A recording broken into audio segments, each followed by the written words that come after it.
Hello, I'm Choyan. Today, I'm going to show you how I make kimchi. I picked up some napa cabbages from a Chinese grocery store.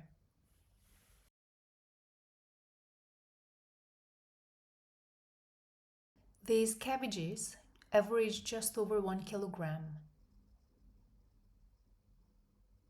I always make pre-cut kimchi instead of using whole heads.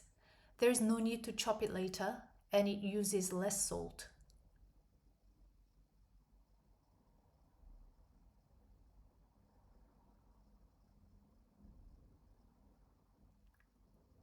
It also helps the cabbage salt more evenly and speeds up the brining process.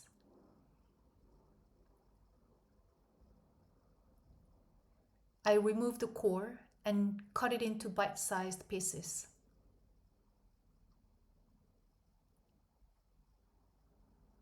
Once the cabbage is salted, rinse it and let it drain. Then add the extra ingredients and seasoning paste and let it ferment into delicious kimchi.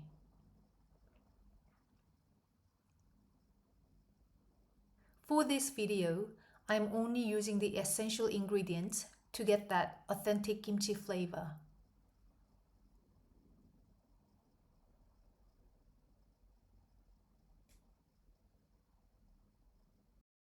Making kimchi can be such a pain without a big wash basin, but this kimchi mat has been an absolute game changer.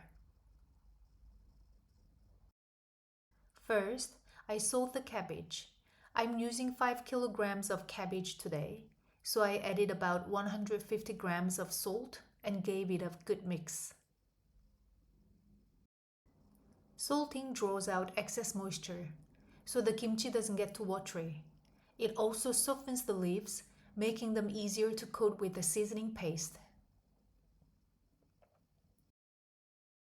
It also kills off harmful bacteria that can't tolerate salt, while creating the perfect environment for the good salt-loving bacteria to grow. The cabbage quickly becomes shiny and starts to sweat.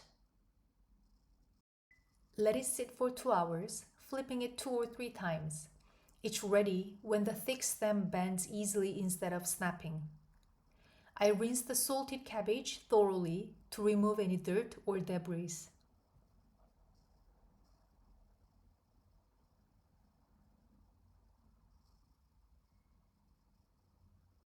Then I let it drain overnight.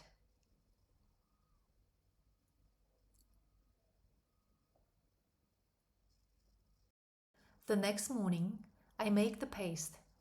I used 1 cup of water and a half cup of glutinous rice flour and a quarter cup of sugar. Make sure to dissolve the flour in cold water before turning on the heat. Then keep stirring, otherwise it will get lumpy. Add the sugar too. Wheat flour, rice flour, or sweet rice flour all work fine. If you have leftover cooked rice, you can blend that with a little bit of water too. The paste becomes food for the beneficial bacteria. At room temperature, they feed on the sugar and multiply quickly. In the fridge, they switch to consume the carbohydrates, allowing for slower fermentation.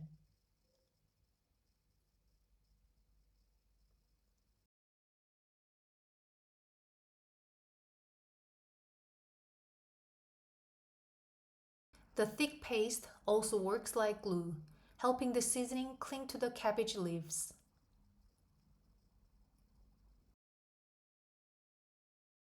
Once the paste has cooled, add the chili flakes and mix well.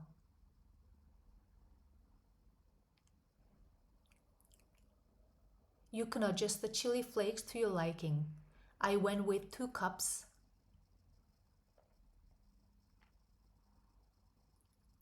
If you aren't big on spicy food, about 1.5 cups should be plenty. I prepare the remaining ingredients. Chop 300 grams of green onions and 1 kilogram of radish. Then place them in a bowl. Roughly chop 150 grams of radish, 1 onion, and 1 apple. Then add them to a blender along with a cup of garlic and a small piece of ginger. Add one more apple or a pear if you want to skip the sugar in the paste. Remember, sugar is kickstarter for fermentation.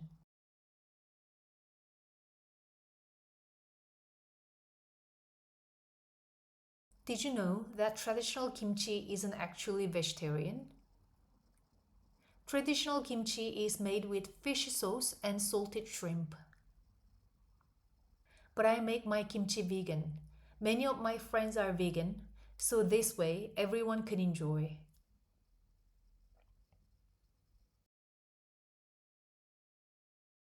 So I add a half cup of soy sauce and a quarter cup of soybean paste instead to the chopped ingredients and give it a good blend.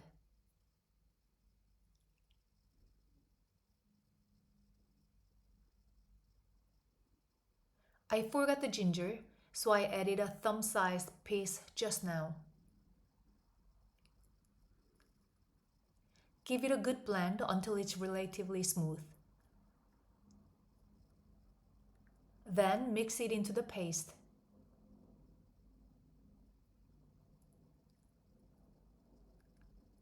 The seasoning paste is ready now. My kimchi mat gets its moment to shine again. Now, all I have to do is toss in all the prepared ingredients and give everything a good mix. As you can see, kimchi contains all kinds of spicy ingredients like green onions, and chili peppers, garlic, and ginger. These ingredients are packed with antioxidants. This keeps the kimchi crisp and fresh for a longer period and creates a healthier environment for beneficial lactobacillus bacteria to thrive. Kimchi gets naturally sour as it ages. Leaving it to ferment for a month or more turns it into amazing sour kimchi packed with umami. You can enjoy kimchi from day one until it gets too sour for you.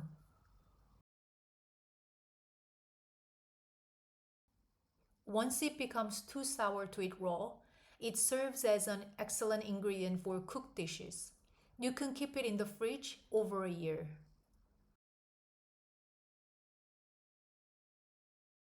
The beneficial bacteria in kimchi are sensitive to light and oxygen. Pack the mixture tightly into an opaque container, pressing down firmly to eliminate air pockets.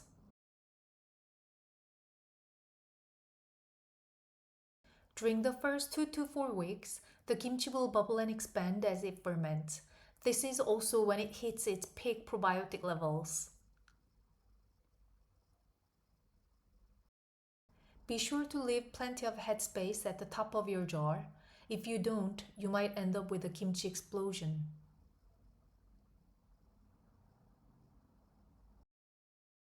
Allow it to rest at room temperature for 1 day in summer, 2 to 3 days in winter to accelerate the fermenting process.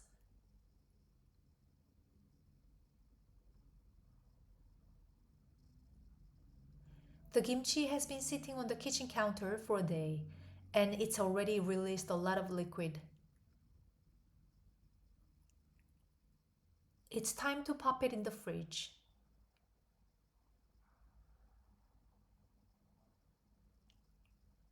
It's been a day since I put it in the fridge, but this container is taking up so much space, so I'm moving the kimchi into 2 smaller tubs. You see the bubbles fizzing to the top when I push down. That means the active fermentation is doing its magic.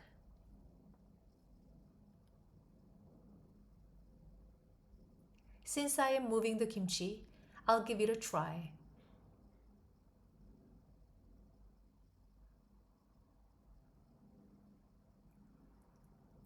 It's good, salty and spicy. It needs more time to fully absorb the seasoning, but it's already getting that crisp, sparkling kick like soda.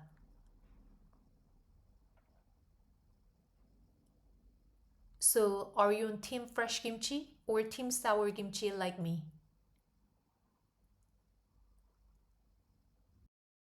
Once the kimchi gets really sour, I'll share some delicious recipes you can make with aged kimchi. Thank you for watching.